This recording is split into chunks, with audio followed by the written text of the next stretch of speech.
사람들이 인생을 살아가는 목적들은 참 다양한 것 같습니다. 어떤 사람은요, 좋은 직업을 좀 갖기를 원합니다. 그래서 열정을 쏟아서 좋은 직업을 얻기 위해서 애를 쓰죠. 또 어떤 사람은 좀 돈을 좀 많이 벌면 좋겠다. 그래서 좀 풍성하고 부족함이 없는 부유한 삶을 살기를 원한다. 그래서 돈 벌기에 애를 쓰는 사람도 있죠. 어떤 분은 명예도 돈도 이런 거 다 필요 없다. 건강한 게 제일이야. 건강해야지. 건강하지 않으면 돈 있으면 명 있으면 무슨 소용이 있어. 열심히 건강을 자신의 인생의 최고의 목적으로 알고 사명을 알고 열심히 운동하며 살아가는 사람들 다 귀하죠. 돈도 명예도 건강도 소중하죠. 올해 100세가 되시는 김형석 교수라고요. 철학자이시기도 하고 기독교인이시기도 한데 100세 되신 김형석 교수님이 쓰신 왜 우리에게 기독교가 필요한가, 그런 책을 제가 요즘 읽고 있는데 그 안에 이런 내용이 있습니다. 사람은 대부분의 사람들이 하는 고민들이 많은데 가장 많은 고민이 철학적 고민이 무엇인가 이렇게 알아보면, 생각해보면 사람은 무엇을 위해 살아야 하나, 이런 질문이 제일 많다는 거예요. 나는 뭘 위해 살아야 되나? 그럼 나는 그러면 어떻게 살아야 되나? 이런 질문이 종교를 떠나서 영혼을 가진, 생명을 가진 사람이라면 이 두 가지 질문을 반드시 한다는 거죠. 난 뭘 위해 살아야 할까? 그럼 그것을 위해 산다면 어떻게 그렇게 살아가야 될까? 이런 질문을 하게 된다는 것이죠. 이 질문은 석가도 공자도 평생 고민했고, 기독교는 이 질문에 대한 대답을 하는 종교다.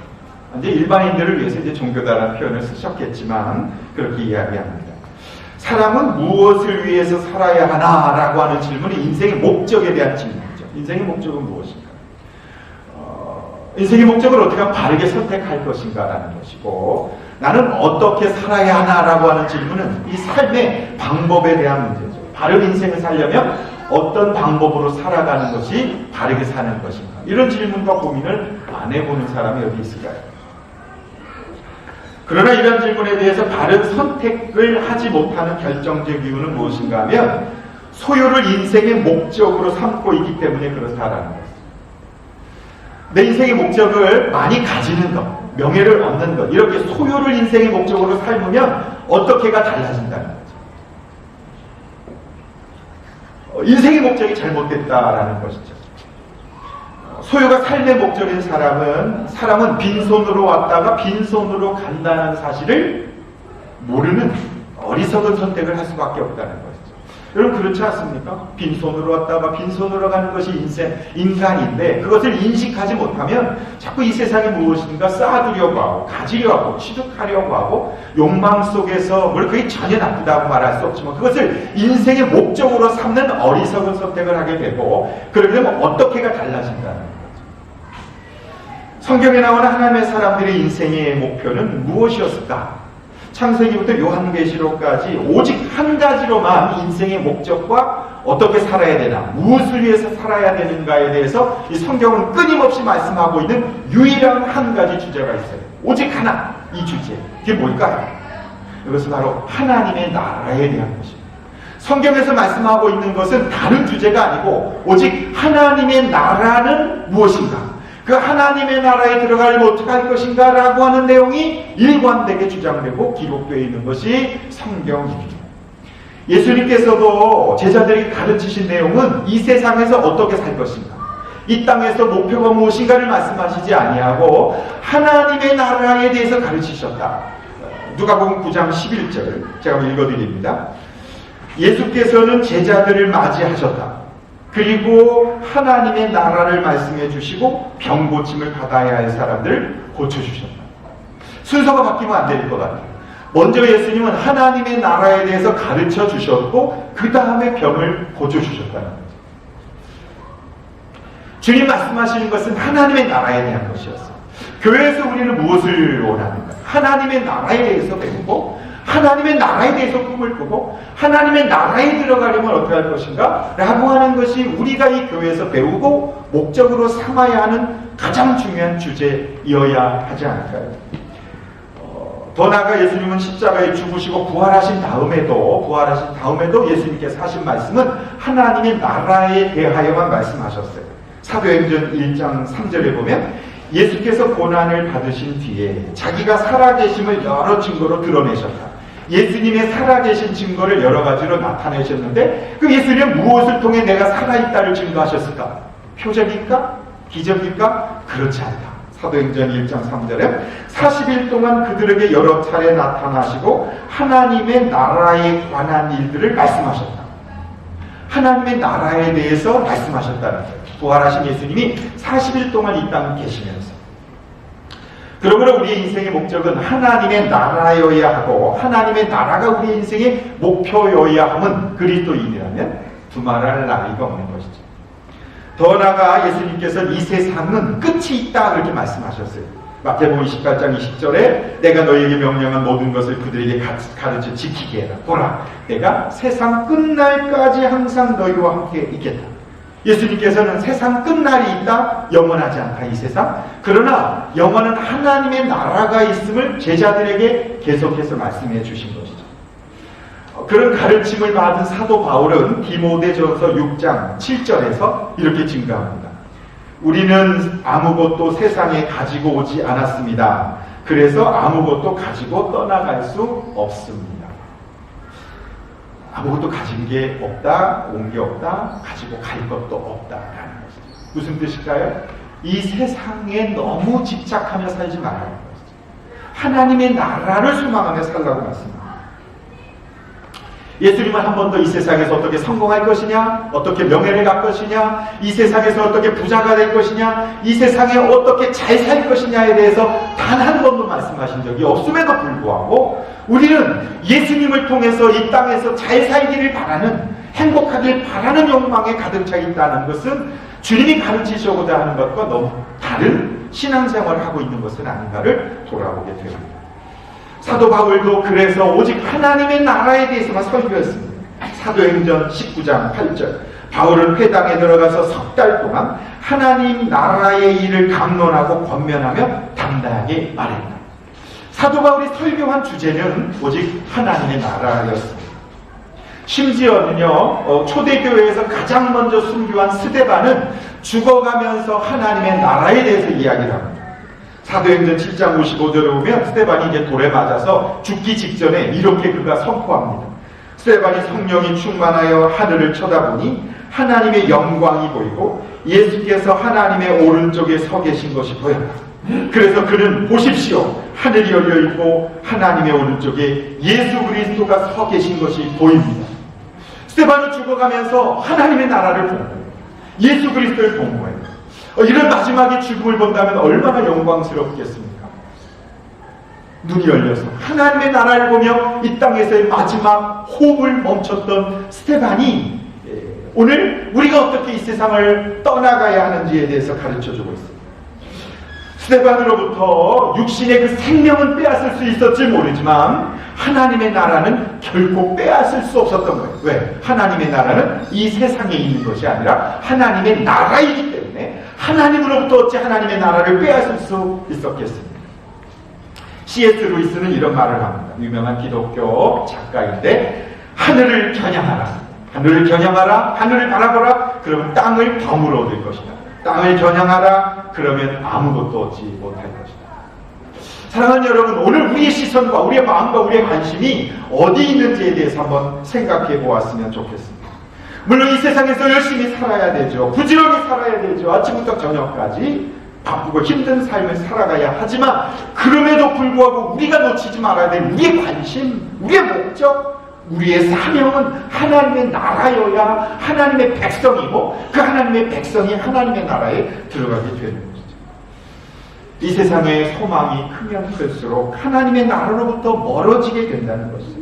세상 나라에 관심을 가지고 사는 사람들은 결국 세상의 나라와 함께 사라지고 말 것임을 우리 잊어버리면 안 되죠. 우리 영상을 통해서 중국 우한에서 그 사람들이라고 생명이 귀하지 않겠습니까? 그러나 이 땅에서 살아가는 그 바이러스로 인해서 죽을 그 위험보다 더 중요한 건 하나님의 나라이기 때문에 그곳에서 마스크를 나눠주며 복음을 나눠주는 그 모습을 보면서 정말 중요한 것이 무엇인지 알고 있는 사람들이 아닌가라는 생각을 합니다. 오늘 본문에는 하나님의 나라를 꿈꾸는 사람들은 어떻게 살아야 하는지에 대해서 어떻게 삶의 방법을 말하는 거예요. 그리스도인의 삶의 방법. 당신의 꿈이 하나님의 나라냐? 예수님께서 너의 꿈이 하나님의 나라냐? 너는 내 나라에 들어오길 원하냐? 그러면 이 땅에서 어떻게 살아가는 것이 하나님의 나라의 백성의 삶의 자세인가? 그것을 오늘 말씀을 통해서 이야기해 주십니다. 오늘 말씀의 앞에 보면은요, 마르다와 마리아가 죽었던 오빠가 나사로가 살아났잖아요. 지난주 말씀이 나사로야 나와라, 죽었다 살아났잖아요. 얼마나 기쁜 일입니까? 온 동네 사람들을 초청해서 잔치를 했어요. 그래도 경제적인 여유가 있으니까 많은 사람들을 불러서 마르다와 마리아는 오빠와 함께 예수님을 초청해서 잔치를 했습니다. 사람들이 몰려왔습니다. 그러나 성경에 그 잔치의 주인공이 나사로가 아니라 예수님이라고 성경 기록합니다. 예수님을 위하여 그 잔치를 한 거예요. 사랑하는 여러분, 우리는 누구를 위해서 잔치를 해야 할까? 죽었다 살아나온 나사로가 주인공이 아니라 예수 그리스도가 내 인생의 잔치의 주인공으로 살아가고 있는 거예요. 근데 사람들은 예수님을 만나러 오지 아니하고 성경에 보면 죽었다 살아난 나사로를 만나기 위해서 그 잔치에 많은 사람들이 참여를 합니다. 너무 기쁜 나머지 마리아가 자기가 가지고 있던 3,000만 원 정도 되는 300데나리온이나 되는 값비싼 향유를 예수님 발에 붓고 자신의 머리카락으로, 여자가 머리카락으로 발을 닦는다는 것은, 머리카락은 고대의 여자의 전부입니다. 자신의 삶으로, 자신의 고백으로 예수님의 발을 닦아드립니다. 향유가 온 방 안에 가득합니다. 그때 가룟 유다, 돈꾀를 맡은, 재정을 맡은 가룟 유다가 마리아를 책망합니다. 그거 비싼 값에 팔아서 가난한 사람을 좀 돕지 왜 그걸 낭비하느냐 이야기합니다. 그 본심은 그것을 그렇게 하기 위함이 아니라 오히려 그 돈을 자기가 헌금하면 착복하기 위하여 그렇게 이야기했다, 요한은 해석을 하죠. 그러나 예수님께서는 마리아를 칭찬합니다. 마리아의 저 행동은 복음이 증거되는 곳에 많은 사람들에게 함께 증거될 것이다, 칭찬하시죠. 욕망으로 가득한 사람의 눈으로 보기에는 그 향유가 낭비이지만 주님을 위해, 복음 증거를 위해 주님께 쓰인 것은 결코 낭비가 아니라 예수님 말씀하시는 거죠. 여러분 정말 그래요. 우리가 세상에서 어쨌든 돈을 벌어서 개인을 위해서, 가족을 위해서, 사람들을 위해서 쓰지요. 그러나 그것을 생명을 살리는 일에 쓰임받는 것은 아닙니다. 어쨌든 한 영혼을 구원하기 위해서 식사를 섬김을 하고 주님의 교회를 위해서 주님 앞에 드리고, 그런 것들이 결국 하나님의 나라를 위해서 쓰여지는 물질은 결코 헛되지 않는다라고 예수님께서는 마리아를 칭찬하시고 축복해 주셨습니다. 예수님은 드디어 율절 명절을 지키기 위해서 예루살렘 성전으로 들어가시는데 나귀를 타고 이제 들어가셨고, 호산나 다윗의 자손으로 오시는 메시아의 우리를 구원하소라는 환호성 속에 예수님이 예루살렘 성에 들어가셨는데, 오늘 읽은 본문은 바로 그 직후에 나오는 내용에 대해서 요한복음은 그렇게 기록을 합니다. 20절을 말씀을 다시 한번 보시겠습니까? 여기 보면 20절 말씀 우리 함께 같이 좀 읽어보실까요? 다시 한번 읽어주실까요? 시작. 명절에 예배하러 올라온 사람들 가운데 그리스 사람이 몇 있었는데, 여기 그리스 사람이 몇 있었다. 헬라 사람들이 예루살렘에 예배를 하러 왔다. 그리스 먼 곳에서 왜 이곳까지 왔을까? 이 사람들은 개종한 유대인들이에요. 유대인들. 그래서 예루살렘에 유월절을 지키기 위해 온 사람이에요. 근데 개종한 유대인들이 21절에 보시면 갈릴리 베세다 출신 빌립에게 가서 청했다. 선생님, 우리가 예수를 좀 뵙고 싶습니다. 아주 빌립에게 높이면서 예수님을 만나고 싶습니다라고 요청합니다. 그 아이디를 들은 빌립은 안드레에게서 말하고, 안드레와 빌립은 예수님께 그 말을 전합니다. 근데 예수님께서 그 그리스 사람, 헬라 사람들이 자기를 만나러 온다는 이야기를 듣고 23절에 이렇게 말씀합니다. 우리 23절 함께 좀 읽어주실까요? 시작. 예수께서 그들에게 대답하셨다. 인자가 영광을 받을 때가 왔다. 아멘. 성경에서 그리스 사람들은요, 이방인의 대표입니다. 예수 안 믿는 사람의 대표가 그리스 사람, 헬라 사람들이에요. 그래서 예수님께서는 예수 믿지 않는 유대인들에게 제한되어 있던 그 복음이, 유대인들에게 사로잡혀 있던 하나님의 나라가 이제 드디어 유대교를 떠나서, 유대인을 떠나서 열방을 향하여, 그리스까지 열방을 향하여 나가게 되는 사인이 이 그리스 사람들이 예수님을 찾아온 것이고, 예수님께서는 그 사실을 너무 기쁘게 여기며 이제 영광을 받을 때가 됐다, 그렇게 예수님께서 말씀하신 것입니다. 여기서 영광은 예수님이 십자가의 죽으심을 의미하는 것이긴 하지만, 우리 오늘에게 적용해 본다면 예수 믿지 않는 헬라인들, 이방인들, VIP들이 주님 앞에 나와 예수를 믿게 되는 것에 대하여 예수님께서는 가장 기쁘게 여긴다라고 하는 것을 알 수 있어요. 우리는요 이렇게 기도합니다. 하나님 영광 받아주십시오. 하나님 영광 돌린 삶이 되기를 원합니다 라고 말하는데 어느 때 하나님이 가장 영광을 받으실까요? 어느 때 하나님 영광을 받으실까요? 오늘 예수님께서 그렇게 말씀하신 거예요. 주님을 모르는 사람들이 나에게 올 때, 그 사람들이 나를 찾아올 때 예수님을 좀 만나고 싶습니다. 예배드리고 싶습니다. 이렇게 말할 때 예수님은 영광 받으신다라는 것이죠. 아직도 예수님 모르는 사람이 주님 앞에 나오는 것처럼 주님이 기뻐하시는 일이 없다는 것이죠. 저주받은 영혼을 구원해서 생명을 얻게 하는 것보다 더 큰 일이 어디 있습니까? 여러분, 사업을 성공해서 많은 돈을 벌고 이름을 알리는 것도 중요하지만 그 이유와 목적이 무엇이냐는 거죠. 우리가 돈을 많이 벌면 하나님 영광 받으십니까? 우리가 건강해지면 하나님 영광 받으십니까? 성경도 그렇게 말씀하고 있잖아요. 약해도 가난해도 병들어도 내가 영광 받을 수 있다. 약한 자를 통해 강한 자를 부끄럽게 여긴다. 어리석은 자를 통해 지혜로운 자를 부끄럽게 여기게 만드신 분이 하나님이십니다. 언제 예수님 영광 받으시는가? 오늘 말씀을 통해 예수님 믿지 않는 사람들이 주님 앞에 나올 때 주님께서는 영광 받으신다라는 것을 알 수 있습니다. 이 세상에서 하나님의 나라와 의를 구하는 것처럼 더 소중한 일은 없습니다. 바울은 디모데에게 이런 편지를 씁니다. 디모데후서 4장 1절에서 5절 말씀이에요. 제가 읽어보겠습니다. 나는 하나님 앞과 산 사람과 죽은 사람을 심판하실 그리스도 예수 앞에서 그분의 나타나심과 그분의 나라를 두고 엄숙히 명령합니다. 여기 보시죠. 하나님의 나라에 대해서 명령하고 선포한다라는 거예요. 그대는 말씀을 선포하십시오. 기회가 좋든지 나쁘든지 꾸준히 힘쓰십시오. 끝까지 참고 가르치면서 책망하고 경계하고 권면하십시오. 때가 이르면 사람들은 건전한 복음의 교훈을 받아야 하지 않고 귀를 즐겁게 하는 말만 들으려고 하고 자기의 욕심에 맞추어 그런 선생을 찾게 될 것입니다. 그들은 진리를 듣지 않습니다. 그리고 꾸민 이야기에만 귀를 기울일 것입니다. 그러나 그대는 모든 일에 정신을 차려서 고난을 참으며 전도자의 일을 하며 그대의 직무를 완수하십시오. 하나님의 나라에 꿈꾸는 사람이 가져가야 될 어떻게 살아야 하느냐는 전도자의 삶을 살아가는 거죠. 끊임없이 복음을 증거하고 하나님의 말씀을 전하는 것이 하나님의 나라를 꿈꾸는 사람들이 가져야 할 인생의 방법이라는 것이죠. 저는 어제 설교를 준비하다가 그래서 이런 기도를 드렸습니다. 주님, 저를 십자가 복음으로만 충만하게 하여 주옵소서. 이 생명 다하는 날까지 삶 속에서 복음을 증거하는 능력 있는 전도자로 살게 하여 주옵소서. 누구를 만나든 어떤 상황 속에서든 예수님 믿으면 구원받는다는 것을 전파하게 하여 주옵소서. 마지막이 중요해요.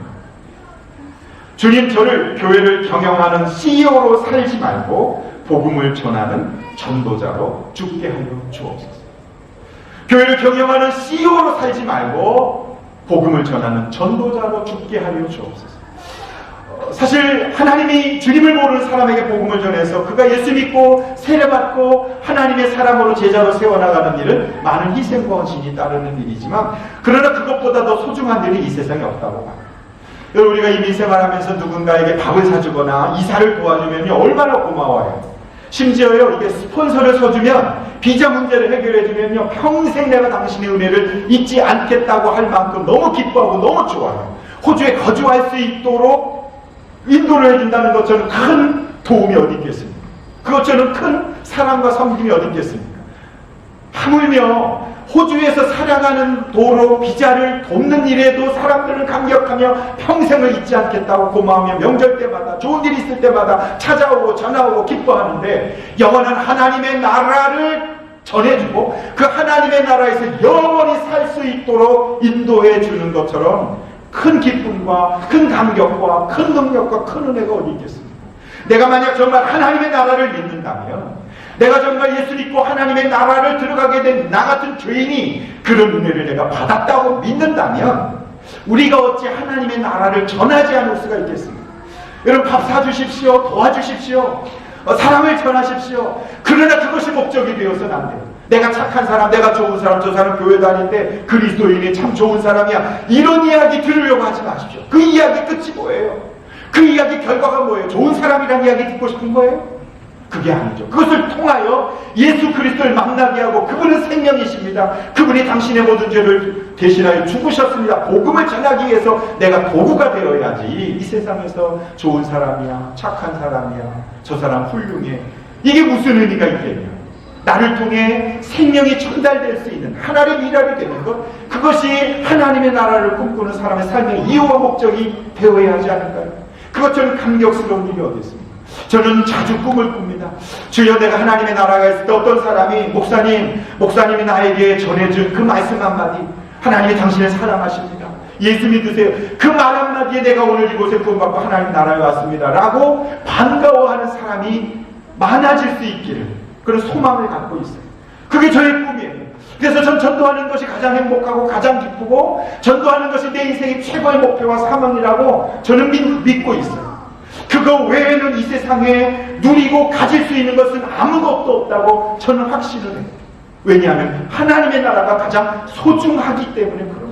그것과 비교할 수 있는 건 이 세상에 아무것도 없기 때문에 그런 거예요. 영국의 웩 선교단체를 창설하신 스터드라고 하는 선교사님이 항상 이런 이야기를 했답니다. 예수 그리스도께서 나의 하나님이시고 나를 위해 죽으셨다면 그분을 위한 나의 그 어떤 희생도 결코 크다고 할 수 없다. 정말 예수님이 나의 하나님이시고 나의 구원자고 그분이 나를 위해 죽었다, 하나님의 나라를 나에 주셨다라고 하는 것을 믿는다면 내가 주님 앞에 드리는 그 어떤 헌신, 그 어떤 봉사, 그 어떤 희생도 결코 크다고 말할 수 없다라는 거죠. 정말 그렇지 않습니까? 영혼을 구원하는 일은 그러나 저절로 되는 게 아닌 것을 우리는 너무 잘 알아요. 두렵기도 해요. 해보지도 않는 일을 내가 어떻게 할까?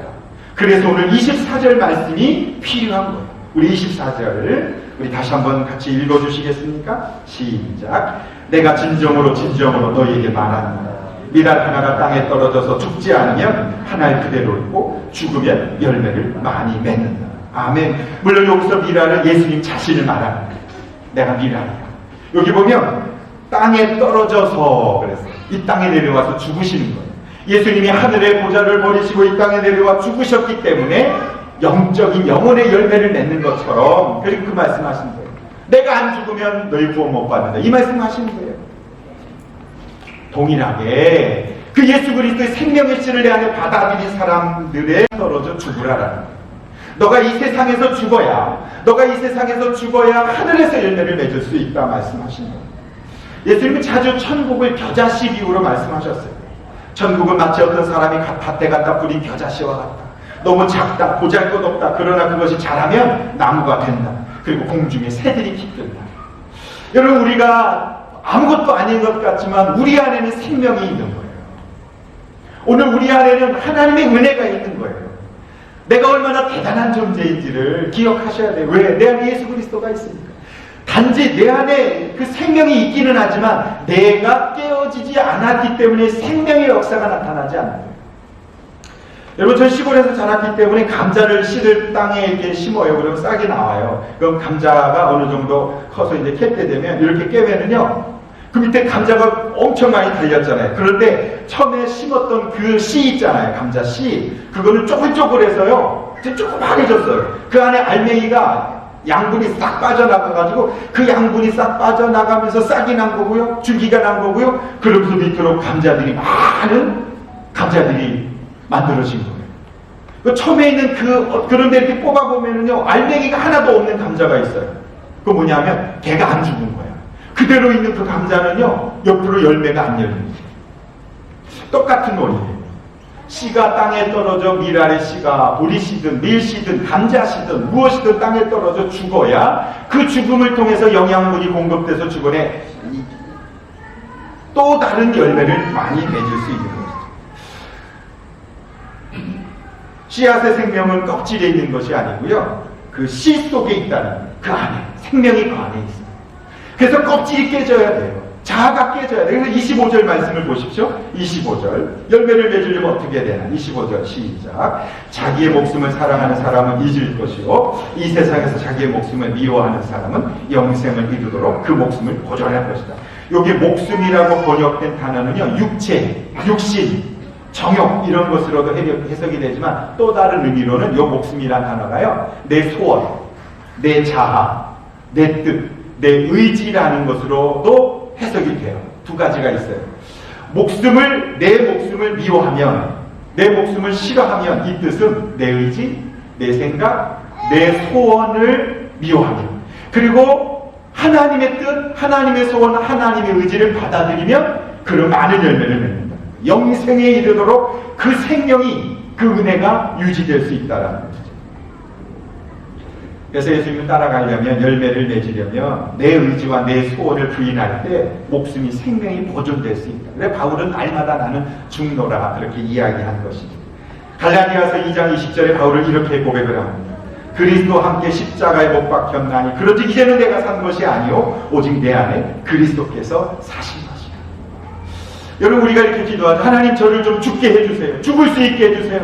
제 자아가 죽고 제 소원이 죽고 제 뜻이 죽어서 주님의 소원, 주님의 기쁨이 되게 해주세요 라고 기도하는데, 사실 갈라디아서 2장 20절의 말씀은 그렇게 말씀하고 있지 않아요. 이미 나는 그리스도와 함께 십자가 못 박혀 죽었다, 이렇게 과거형으로 되어 있어요. 이미 죽은 거예요. 다만 이미 죽었다는 그 사실을 받아들이지 못하기 때문에 열매를 못 맺는다는 것이죠. 이제부터 죽으려고 애쓸 필요가 없는 것이 아니에요. 애쓰는 것이 아니라 이미 내가 죽었다는 사실을 믿음으로 받아들일 때 열매를 맺을 수 있고, 여러분, 믿음으로 구원을 받잖아요. 예수 그리스도가 나를 십자가에 죽으셨습니다라고 하는 것을 믿음으로 구원을 받는 것처럼, 이미 나는 예수 그리스도와 함께 십자가에 죽었다는 사실을 믿음으로 받아들일 때, 그럴 때 열매를 맺을 수 있다. 로마서 6장 6절을 이렇게 증거합니다. 예수께서 십자가에 달려 죽으셨을 때 우리 옛사람도 예수님과 함께 죽었다. 이미 죽었다고 선언을 한 거예요. 예수님이 죽으실 때 내가 죽은 거예요, 이미. 그리고 그 사실을 받아들이는 게 중요하다는 거죠. 로마서 6장 8절에 그리스도와 함께 죽었으면 또한 그와 함께 살 줄을 믿으라 라고 증거합니다. 노력해서 죽는 게 아니에요. 하나님, 저를 죽여주세요. 하나님, 제 자아가 죽게 해주세요. 제 욕심이 죽게 해주세요. 제발 십자가 못 박혀 죽게 해주세요가 아니고, 이미 내가 과거에 죽었다는 사실을 믿음으로 받아들이는 것이 더 중요하다는 거예요. 우리가 할 일은 믿는 것뿐입니다. 나의 꿈, 나의 욕심, 나의 고집이 주님 앞에서 이미 죽었음을 선언하고 선포하고, 이제 내가 사는 것은 내가 사는 것이 아니라 예수님과 함께 산다는 것을 고백하는 것이 중요해요. 중국에 워치만니 목사님이라는 분이 있습니다. 근데 이 목사님이 예수님을 믿는다고 하면서도 죄로부터 떠나기가 너무 힘든 거예요. 자꾸 죄를 짓는 겁니다. 너무 괴로운 거예요. 왜 이렇게 나는 안 변하나? 나는 예수를 믿고 오래 다녔는데 나는 이렇게 달라지질 않는가? 왜 죽은 것 같다가 다시 살고, 죽은 것 같다가 다시 살고, 왜 이렇게 나는 변화가 되지 않는가, 성숙하지 않는가, 이 고민이 너무 컸던 거예요, 목사님. 그러던 어느 날, 아까 말씀드린 갈라디아서 2장 20절 말씀을 묵상하다가, 내가 그리스도와 함께 십자가에 못 박혔나니, 이미 죽었나니 이제 내가 사는 것이 아니다, 이 말씀에 굉장히 큰 감동을 받으셨어요. 깨달았어요. 그래서 아, 그렇구나, 내가 앞으로 죽는 게 아니구나, 이미 죽었구나, 나는 이미 죽었다는 사실을 받아들이는 게 중요하겠구나, 죽은 자만이 죄에서 해방될 수 있구나, 내가 죽었으니까 죄가 나를 어찌 통제할 수 없고, 죽은 사람에게 죄가 뭘 움직인다고 해서 자극이 오겠어, 이미 죽었으니까. 그래서 그 사실을 받아들이는 게 중요하겠구나를 이 목사님 깨달으신 거예요. 그래서 그날 즉시 자기 집 2층에 있을 때 그걸 깨닫고 1층에서 일을 하고 있는, 도와주고 있는 그 어떤 아주머니, 집을 도와준 아주머니한테 그렇게 외쳤대요. 아주머니, 아주머니, 아주머니. 그때 아주머니가 급히 달려와서 왜요? 그랬을 때 오치만니는 죽었어요. 이미 죽었어요. 오치만니가 죽었다니까요. 그렇게 얘기를 했대요. 그리고 그 다음부터 계속 사람들에게 광고를 하기 시작했다. 오치만니는 죽었습니다. 근데 그때부터 변화가 되기 시작하는데, 그렇게 끊을 수 없었던, 그렇게 미워하던, 용서할 수 없었던 그런 마음의 그런 것들이 사라지는 것을 그가 경험하게 되었다는 거예요. 그렇구나, 이미 내가 십자가에 죽었음을 믿는 사람이 하나님의 나라의 삶을 살게 된다는 거죠. 그렇게 내가 이미 죽었고 또 하나님의 나라를 꿈꾸는 사람은 어떤 삶을 살아야 할까요? 마지막 26절을 우리 함께 좀 읽어보실까요? 함께 읽어주십시다. 시작. 나를 섬기려고 하는 사람은 누구든 나를 따라오리라. 내가 있는 곳에는 나를 섬기는 사람도 나와 함께 있을 것이다. 누구든지 나를 섬기면 내 아버지께서 그를 높여주실 것이다. 아멘. 예, 정리를 하면 하나님의 나라를 목표로 삼고 하나님의 나라를 목표로 사는 사람은 어떻게 살아야 하는가? 어떤 삶을 살아야 되는가? 바로 하나님이라는 땅에 떨어져 죽어야 그리고 열매를 맺는다는 사실을 받아들일 뿐만 아니라 그런 사람의 삶은 바로 섬김의 삶으로 나타난다는 거예요. 왜 우리가 못 섬기나? 내가 살아있기 때문에. 내가 죽었을 받아들이지 못하는 거예요. 너무 아까운 거예요. 내 시간이, 내 물질이, 내 인생이 허비되는 것처럼 아깝기 때문에 내가 너무 많이 강력하게 살아있으니까 주님을 위해서 섬김의 삶을 살 수 없다. 그러나 오늘 예수님께서는 나를 섬기려고 하는 사람은 누구든지 나를 따라오라. 뭘 따라가라는 거예요? 죽었음을 선포하라는 거예요. 너는 죽어야 된다는 거예요. 너의 계획, 너의 소원, 너의 의지가, 너의 목숨이 죽어야 그래야 너는 나를 따라올 수 있다. 그런 사람만이 섬길 수 있다. 내가 있는 그곳에 나를 섬기는 사람도 나와 함께 있을 것이다. 누가 하나님의 나라에 간다고요? 예수님과 함께 죽고 예수님과 함께 사는 섬김의 삶을 사는 사람들이 하나님의 나라에 들어가게 된다. 누구든지 나를 섬기면 내 아버지께서 그를 높여줄 것이다. 누구를 높여줍니까? 섬김의 삶을 살아가는 사람을 주님이 높여주신다는 거예요. 이 세상에서 교회에서는 직분이 높고 낮은 건 아니지만 직분이 있는 사람을 높인다. 그러나 예수님은 누구를 높이느냐? 섬기는 사람, 예수님을 따라가는 사람을 주님께서는 높여주신다 말씀하십니다.